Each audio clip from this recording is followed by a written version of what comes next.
네, 축구팬 여러분 안녕하십니까? 대한민국 대표팀이 포르투갈을 극적으로 이겨내고 가나가 군자의 복수는 12년이 흘러도 늦지 않다라는 엄청난 결과를 만들어내면서 대한민국 대표팀 결국은 16강이라는 결과를 만들어냈습니다. 이제는 16강 상대가 대충 보였을 때 우려하던 그 경기, 바로 브라질과의 16강 경기인데요. 과연 그 경기 어떻게 펼쳐질지 지금부터 살펴보도록 하겠습니다. 일단 매치 이슈부터 좀 먼저 살펴볼 텐데요. 12월 6일 우리나라 시간으로 4시에 벌어질 이번 경기는 맞대결 3전 3패를 거뒀습니다. 2010년 이후의 맞대결 기록인데요. 지난 2013년, 2019년, 2022년에 있었던 맞대결입니다. 2013년의 경우에는 2대0, 2019년에는 3대0, 2022년에는 5대1로 패배를 거두게 되는데요. 2022년에 있었던 맞대결, 바로 올해 6월에 있었던 이 맞대결에서 얼마나 우리 대표팀이 발전했는지를 확인할 기회라고 생각을 한다면 이 경기를 마냥 부정적으로만 받아들일 수는 없을 것 같습니다. 그와 동시에 토트넘 커넥션도 좀 한번 살펴볼 필요가 있을 텐데요. 이런 국제 경기가 있을 때마다 늘 언급되는 게 바로 우리나라 대표팀 선수와 타국 대표팀 선수가 같은 팀에서 뛰고 있느냐 없느냐 이런 이야기에 대해서 많이 할 수 있겠는데, 브라질에는 우리나라의 손흥민 선수와 함께 뛰고 있는 히시아를리송 선수가 스트라이커로 자리하고 있습니다. 경기가 끝나도 이 선수들이 기분 좋게 또 유니폼을 바꿀 수 있을지, 그리고 손흥민 선수가 또 기분이 좋게 바꿀 수 있었으면 하고요. 넘어가서 중요한 건 꺾이지 않는 마음이라는 어떤 문장 혹은 뭐 그런 것들이 이번 포르투갈전을 앞두고 있었습니다. 역시 브라질이라는 팀은 포르투갈과 마찬가지로 정말 어려운 상대이고 우승 후보이자 피파 랭킹 1위인 만큼 굉장히 힘든 경기가 될 것으로 예상이 되는데요. 꺾이지 않는 마음으로 잘하는 게 알바인가 라는 생각으로 좀 경기를 해줬으면 하는 바람이 있습니다. 이어서 좀 감독에 대해서 살펴보면 치치 감독인데요. 1961년생의 감독입니다. 전임 감독은 둥가 감독이 이제 브라질 대표팀을 지휘하다가 치치 감독이 2016년 6월 16일에 부임을 했는데요. 주로 사용하는 포메이션은 최근에는 433 내지는 4411 혹은 424 정도의 포메이션을 사용하고 있습니다. 어떻게 보면 좀 클래식한 패턴을 가지고 있고, 이 선수들의 에버리지 포지션을 보면 그냥 이 배치됐던 포메이션 그대로 또 경기를 이어나간다는 걸 좀 알 수 있고요. 전체 79경기 60승 13무 6패 173득점 31실점, 엄청난 팀입니다. 그야말로 엄청난 팀이고 지금까지 치른 경기 중 승률은 75%를 넘어가는 아주 좋은 팀이자, 이번 경기에서도 승리를 한다면 80경기 동안 61승을 거두게 되는 엄청난 업적을 이루게 되는 치치 감독의 브라질 대표팀인데요. 조별리그에서는 1위를 차지했습니다. 2승 1패를 거뒀는데 이 1패는 어느 정도 힘을 빼고 나왔던 카메룬과의 경기에서의 패배였고요. 이번 월드컵을 끝으로 치치 감독은 브라질 감독직에서 사임을 할 예정입니다. 오랜 기간 팀을 이끌어왔고 이전에는 뭐 코린치안스나 이런 브라질 팀을 이끌어왔었는데 치치 감독도 오래 했으니까요. 이제는 좀 휴식할 시간이 되기도 했고, 그렇기 때문에 이 마지막 월드컵을 패배로 마무리하고 싶어지진 않을 겁니다. 이전 점을 또 파악을 하면서 확인하면 좋을 것 같고요. 치치 감독의 베스트 11 예상한 것은 이 정도 나오겠습니다. 4231 정도 내지는 4411 혹은 뭐 424 정도로도 확인을 할 수가 있겠는데요. 지금부터 각각 선수들 좀 한번 살펴보도록 하겠습니다. 먼저 골키퍼는 알리송 베케레 선수입니다. 알리송 베케레는 뭐 리버풀의 주전 골키퍼이자 넘버원 골키퍼인데요. 지난 경기에서는 휴식을 취했습니다. 에드레송 모라이스 선수가 뛰었고요. 알리송 베케레는 리버풀의 넘버원이자 셀레상의 넘버원입니다. 현대 축구가 키퍼에게 요구하는 모든 것을 다 갖춘 선수라고 해도 틀리지 않는 선수인데요. 비단 중앙에서 풀어 올라가는 플레이뿐만 아니라 롱볼 전개까지 할 수 있는 전술을 가지고 있는 브라질에게 롱볼 전개에 있어서 하나의 어떤 옵션을 더 추가해주는 선수가 이 알리송 베케르 선수라고 얘기를 할 수 있겠는데요. 뭐 선방을 할 때에도 굉장히 좋은 능력을 많이 보여주고 뒷공간이 털리지 않도록 튀어나오는 것 역시 굉장히 잘하는 선수라서 카운터 상황에서는 롱킥을 뭐 시도하는 건 시도할 수 있지만 롱킥이 아주 완벽한 단만은 되지 않을 수도 있다. 이 선수가 기존 선방 능력뿐만 아니라 다른 여러 가지 능력을 모두 다 가지고 있는 선수이기 때문에 이런 점에서 알리송 베케르 선수를 뚫어내는 것도 굉장한 어떤 모험이 될 수 있을 것으로 보입니다. 골키퍼는 이 정도로 보고요. 다음은 풀백진인데요. 알렉산드로와 나니 알베스 선수입니다. 알렉산드로도 지난 경기 휴식을 취했습니다. 선수는 뭐 약간의 부상도 있었고 뭐 체력적인 보충도 그렇고 휴식을 취했습니다. 텔레스의 부상으로 인해서 복귀할 가능성이 좀 높아졌는데요. 이 선수는 뭐 개인적으로 보면 공격적으로도 굉장히 많은 기여도를 보여주고 있고 이제는 좀 베테랑이 되면서 이전만큼의 신체적인 어떤 피지컬의 탄탄함이 있지는 못할 수 있지만 수비적인 측면에서는 원래 가지고 있었던 수비 능력에서 더욱 안정감을 찾기도 했다는 그런 장점이 존재하기도 합니다. 뭐 이후에 티아고 실바나 이런 선수들에 대해서도 이야기를 하겠지만 이렇게 약간은 나이가 든 선수들이 오히려 안정감을 더 챙겨가는 경우가 많거든요. 알렉산드로 선수는 그런 면에서 어느 정도 좀 영향을 받았다라고 얘기를 드릴 수가 있겠고 지난 경기에서 보면 수비가 열심히 붙지 않는 경우에 중거리 슛이 정말 날카롭거든요. 근데 그 당시에도 이제 골대를 맞았는데 이 부분을 잘 체크를 하고 수비 전개를 해줄 필요가 있겠습니다. 이어가서 다니 알베스의 경우에는 다닐루 선수의 부상 공백이 발생함에 따라서 지난 3차전에 이어 이번 경기 역시 출전할 가능성이 높은 선수인데요. 다만 다닐루의 부상이 괜찮다면 다닐루가 출전할 것으로 보입니다. 풀백 자리에서 굉장히 높은 공격 기여도를 가지고 있고 이게 뭐 수비 포지션상으로는 오른쪽이지만 뭐 바르셀로나나 이런 구단에서는 중앙으로도 들어와서 후방 플레이메이커로서의 역할도 해줄 수 있는 선수인데요. 이제 83년생으로 굉장히 나이가 많은 선수이지만 그러면서 스피드에도 어느 정도 밀리게 되지만 그럼에도 불구하고 앞에서도 말씀드렸다시피 브라질의 축구는 포지션의 변화를 보면 굉장히 클래식한 경기를 많이 했거든요. 이런 측면에서는 수비적인 강점이 또 크게 드러나진 않을 수도 있다라는 좀 말씀을 드려보고 싶습니다. 그래서 여기 이 정도까지가 이제 풀백에 대해서 알아봤고요. 다음으로 센터백으로 넘어가면 마르키뉴스와 티아고 실바 선수입니다. 마르키뉴스의 경우에는 신장이 큰 선수는 아니지만 그 단점이 그렇게 크게 보이지도 않는 그런 센터백인데요. 지난 경기는 교체 출전을 했습니다. 텔렉스 선수의 부상 이후에 마르키뉴스가 경기를 좀 소화를 해줬고요. 넓은 커버 범위, 클리어링, 빌드업 전개 시에 가질 수 있는 다양한 옵션, 그리고 기본적인 1대1 대인 마크가 모두 완벽한 선수입니다. 거기에 더불어서 헤더 능력이 상당히 좋습니다. 신장이 크지만 그 단점이 보이지 않는 얘기는 헤더 상황에서 특히 잘 드러나는데요. 세트피스 수비던 세트피스 공격이던 위협적인 결과를 많이 만들어낼 수 있다는 점에서 마르키뉴스의 키만 가지고 이 선수의 세트피스 가담 능력을 평가해서는 안 되겠습니다. 이어서 티아고 실바 선수는 1984년생, 다니 알베스 선수가 한 살 많고 그 때문에 84년생임에도 불구하고 브라질 대표팀의 맏형은 아닌데요. 이 선수 지난 경기에는 휴식을 취했습니다. 마르키뉴스와 마찬가지로 신장이 큰 편은 아니지만 많은 경험을 통한 판단 능력 그리고 안정적인 경기력을 보유하고 있는 선수인데요. 태클도 깔끔하고 1대1 마크가 수준급입니다. 역시 굉장히 나는 나이임에도 불구하고 첼시라는 구단과 오랜 기간까지는 아니지만 일정 시간 이상의 재계약까지 할 정도로 지금까지는 굉장히 좋은 능력을 보여주고 있기 때문에 티아고 실바 선수의 능력은 여전히 좀 안정적이다라는 얘기를 하고 싶고 빌드업 능력도 고루 갖추고 있기 때문에 깔끔한 빌드업을 해낼 수 있고 마르키뉴스와 함께 빌드업 상황에서는 상당히 안정적인 빌드업을 할 수 있을 것으로 보입니다. 이외에 라인 조율이나 스피드도 라인 조율은 점점 더 좋아지고 있고 스피드 같은 경우에는 조금은 떨어지긴 했지만 좋은 편에 속했기 때문에 휴식을 취한 이 티아고 실바 선수의 능력을 잘 대처할 필요가 있겠습니다. 수비수는 이 정도까지 보고요. 이제는 수비형 미드필더 좀부터 볼 텐데요. 수비형 미드필더 카세미로 선수와 프레드 선수입니다. 먼저 카세미로 선수는 현재 전 세계 3선 미드필더 중 탑3 안에 드는 선수다 라고 말을 해도 틀리지 않는데요. 3선 미드필더가 가져야 하는 기본적인 백포 보호 능력과 빌드업 전개를 그 어떤 선수들보다도 잘 해낼 수 있는 선수입니다.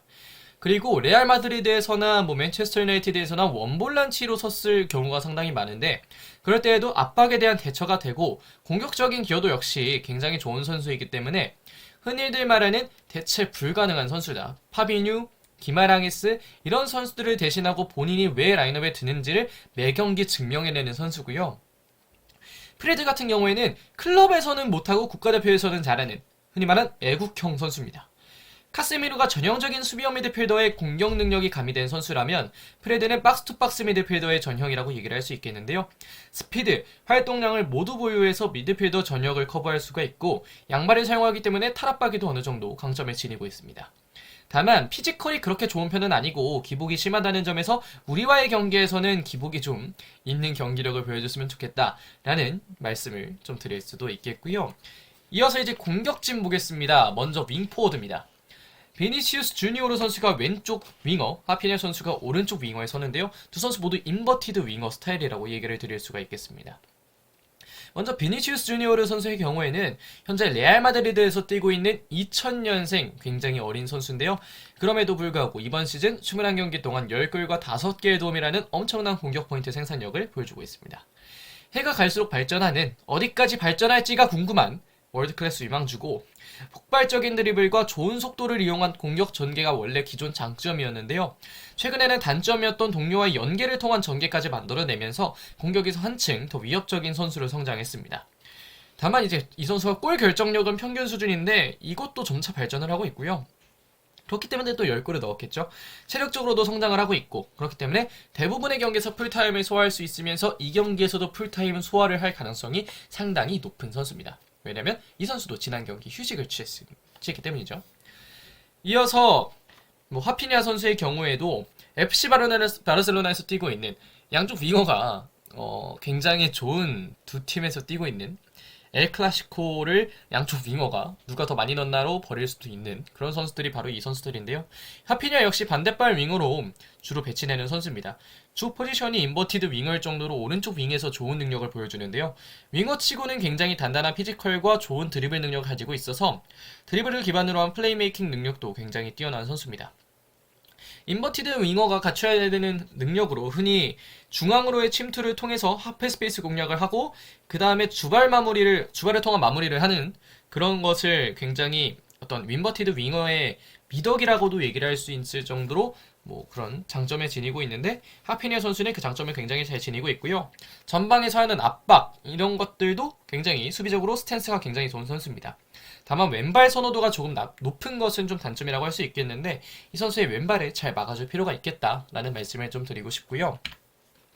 이어서 중앙 공격수들인데 섀도우 스트라이커 루카스 파케타 그리고 스트라이커 히샬리송입니다. 루카스 파케타의 경우에는 네이마르가 복귀한다면 프레드의 자리인 2.5선 내지는 3선에서 경기를 뛸 것이고 네이마르가 복귀하지 않는다면 1.5선 정도의 지금 위치에서 경기를 소화할 것으로 보이는데요. 이 선수 어느 포지션이든지 다 볼 수 있는 그런 굉장히 멀티성을 지닌 자원입니다. 각 위치에서 어떤 역할이든지 웬만하면 다 낼 수 있는 선수고 많은 활동량과 적극적인 수비력을 가지고 있는데 이런 선수가 흔히 가지지 못하는 게 온도볼인데 온도볼이 상당히 좋은 편에 속합니다. 물론 이 선수가 볼 후그 기질이 있긴 한데 그럼에도 불구하고 볼 후그 기질이 있어도 이 선수를 계속해서 중용할 만큼 좋은 플레이가 많기 때문에 루카스 파케타 선수의 어떤 예술적인 플레이들 잘 막아줄 필요가 있겠고요. 다음 스트라이커 히샬리송 같은 경우에는 굉장히 탄탄한 피지컬에서 나오는 운동 능력이 굉장히 좋은 선수입니다. 활동량, 체력에서 기반되는 압박, 그리고 수비 기여도가 상당히 높은 편이고 워크의식도 좋은데요. 이 선수가 활동량도 많고 굉장히 많이 뛰다 보니까 오프더볼 움직임도 좋은 편입니다. 특히 루카스 파케타와 히샬리송이 모두 지난 경기 휴식을 하면서 풀핏으로 경기를 출전할 수 있다는 점에서 히샬리송이 가지고 있는 이 활동량은 상당한 위협이 될 수 있을 것으로 보이는데요. 다만 이 선수가 플레이의 세밀함은 좀 떨어지고 골 결정력도 좋은 편은 아니기 때문에 이런 점들을 잘 생각해서 수비를 해주는 게 상당히 중요할 것 같습니다. 다만 이 선수가 A매치 40경기에서 기록한 19골의 득점 중에는 우리 대표팀을 상대로 한 득점도 있었다는 것, 이 점은 유의할 필요가 있겠다라는 얘기를 좀 드리고 싶고요. 이제는 서브 멤버들을 좀 보도록 하겠습니다. 먼저 수비수는 에데르 밀리탕과 다닐루 선수입니다. 에데르 밀리탕의 경우에는 레알 마드리드에서 뛰고 있는 굉장히 유망한 센터백이고 현재 월드클래스로 도약하기 충분한 능력을 가지고 있는 선수입니다. 수비수로서 갖춰야 되는 굉장히 많은 능력들을 보유하고 있는 선수고 라이트백과 센터백을 모두 소화할 수 있지만 최근에는 센터백으로서 기용되는 빈도가 좀 더 높은 편입니다. 풀백의 필수 조건인 드리블 능력 그리고 주력을 보유하고 있고 센터백의 필수 조건인 좋은 점프력과 태클 능력을 가지고 있으면서 굉장히 완성형 수비수로의 모습을 많이 보여주는데요. 이따금씩 실수는 있지만 빌드업에서도 본인의 능력을 충분히 보여줄 수 있고 다만 이 선수를 서브해 놓은 건 지난 경기 라이트백으로 나왔을 때 실수 한두 번 있었거든요. 그렇기 때문에 보다 안정적인 경기력을 가진 선수들이 좀 나오지 않을까라는 생각에서 이 선수를 좀 서브로 넣어놨고요. 다음인 다닐루는 센터백과 풀백을 모두 소화할 수 있는 선수입니다. 184cm, 86kg. 딱 피지컬만 봐도 아실 수 있겠죠. 이 선수 부상으로 인해서 다니 알베스 선수가 지난 경기 선발 출전을 해서 경기를 또 소화를 했었는데, 다니엘 선수가 몸이 좋을 때는 피지컬도 좋고 스피드, 킥, 활동량 이런 조건들을 많이 보유하고 있습니다. 그중 가장 좋은 건 앞에서도 말씀드렸지만 피지컬이 좀 좋은 편이고 스피드도 좋은데요. 경합 상황에서 승률이 높고 리커버리를 할 때에도 그 조건들이 잘 적용이 될 수가 있습니다. 다만 이제 이 선수가 오버래핑 했을 때 안 좋은 결과를 만들어내는 경우가 많았거든요. 그러면서 이제 본인의 지금 클럽팀인 유벤투스에서는 비교적 낮은 위치를 유지하면서 경기를 하는데, 이 선수가 수비적인 측면에서 기여도가 높기 때문에 이 선수가 굳이 올라오지 않고 수비를 많이 해낸다면 이 선수가 라이트백에 섰을 때 우리 왼쪽 공격이 이 선수를 뚫긴 좀 어려워할 수도 있겠다라는 생각이 좀 들기는 합니다. 다음으로 미드필더는 기마랑기스 선수와 파비뉴 선수인데요. 앞에서도 말씀드렸다시피 이 두 명의 선수는 모두 3선입니다. 기마랑기스 같은 경우에는 수비형 미드필더 포지션에서 큰 기대주로 자리를 잡고 있는 선수고, 활동량이 상당히 좋아서 홀딩 미드필더 역할도 잘 해내고 후방에서 여러가지 플레이메이킹 패턴을 만들어낼 수 있다는 점에서 이 선수 나중에는 셀레상의 주전 수비형 미드필더로도 설 수 있는 그런 선수라고 좀 말씀을 드릴 수가 있겠고요. 다만 스피드가 느리다는 단점이 있는데, 만약에 이 선수가 나왔을 때 투볼란치를 사용하게 된다면, 옆에 특히 프레드 같은 선수를 놓는다면 이 단점 가려질 수도 있다 라는 말씀을 좀 드리도록 하겠고요. 파비뉴는 카세미로의 존재가 아니었다면 셀레상의 주전 볼란치가 무조건 됐을 선수입니다. 그만큼 좋은 능력을 가지고 있는 선수고, 좋은 피지컬을 이용한 경합, 태클 능력, 그리고 그와 함께 있는 좋은 체력을 통해 수비 상황에서는 센터백까지 소화할 수 있을 정도로 좋은 수비력을 가지고 있고요.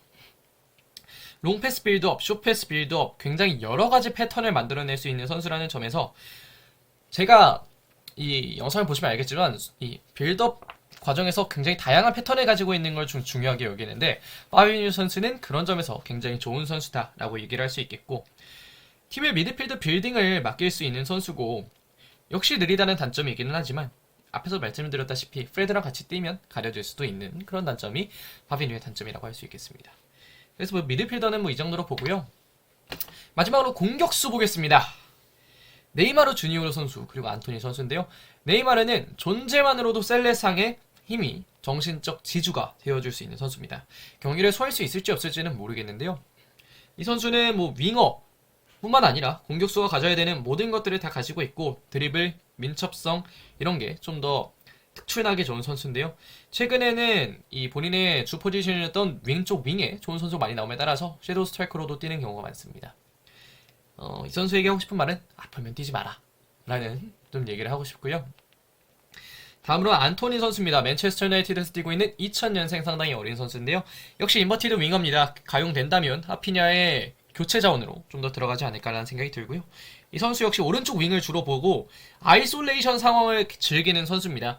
본인의 드리블 능력 그리고 킥을 통해서 결과를 만들어낼 수도 있는 선수인데요. 다만 이 주발에 대한 높은 선호도 그리고 피지컬의 한계가 단점으로 여겨지고 있고, 이런 단점은 이 선수의 왼발각을 막았을 때 좀 더 난사가 나올 수도 있다. 그런 점이 좀 더 이 선수의 단점으로 많이 여겨지고 있습니다. 그래서 라인업이 이 정도로 보고요.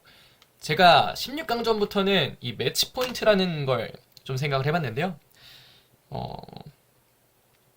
사실 매치 포인트라는 말은 세트제 그런 경기들을 많이 쓰는데, 이 경기를 한번 짚어보고 싶었습니다. 세 가지 정도를 짚어봤는데요. 체력의 저하를 이겨내는 게 좀 중요할 것 같습니다. 지난 경기까지 우리 대표팀은 쉼없이 달려왔지만 브라질 대표팀은 지난 경기에 휴식한 멤버가 상당히 많거든요. 이런 체력에서의 차이, 그리고 우리 대표팀 내부의 체력 저하, 이런 것들을 어떻게 이겨내는지가 이 경기를 어떻게 풀어갈지에 상당히 중요한 측면으로 작용할 수 있다라는 점을 좀 얘기를 하고 싶고, 투볼란치와 원볼란치 중 어떤 걸 사용할지가 좀 궁금한 브라질 대표팀입니다.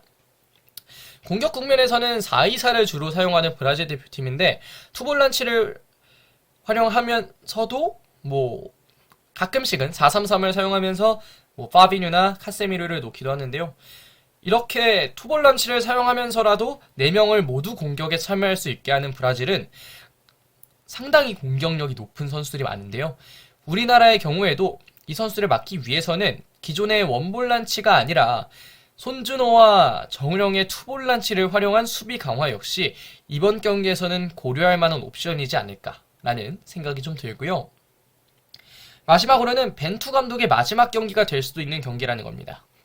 월드컵을 끝으로 계약이 끝나고 재계약의 여력은 없다고 보는 게 당연한 우리 축구협회인데요. 축구협회 같은 경우에는 벤투의 연봉 18억을 제대로 보전하기가 어려운 상황이라서 정몽규 협회장의 어떤 사제까지 사용하면서 데려온 감독인데요. 많은 분들이 오해하시는 게 국가대표팀에 세금이 들어간다는 겁니다. 근데 국가대표팀의 세금은 길바닥에 보도블럭 까는 것보다 더 적게 들어가고요. 개인적으로는 그렇게 까이는 게 좀 안타깝고 차라리 세금이라도 좀 들어와서 좋은 감독 많이 데려올 수 있었으면 좋겠다라는 생각이 듭니다. 다시 돌아와서 벤투 감독의 마지막 경기인 만큼 역시 꺾이지 않는 마음으로 우리의 축구를 꼭 해주기를 바라는 마음으로 이 매치 포인트 3가지 정리하도록 하겠습니다. 자, 여기까지 이제 브라질 대표팀의 어떤 뭐 라인업 그리고 스타일을 좀 살펴봤는데요. 피파 랭킹 1위인 만큼 절대 상대하기 쉬운 팀이 아닙니다. 오히려 어려운 팀이고 지금까지 우리 대표팀이 상대한 팀들 중에는 역시 가장 강력한 팀이 될 것이 분명히 보이는데요. 우리 대표팀에 좋은 선수들도 많고 벤투 감독도 벤치에 앉아서 경기를 지휘할 수 있는 만큼 끝까지 잘 싸워줬으면 하는 바람이 있습니다. 자, 이번 영상은 여기까지 하도록 하겠습니다. 고맙습니다.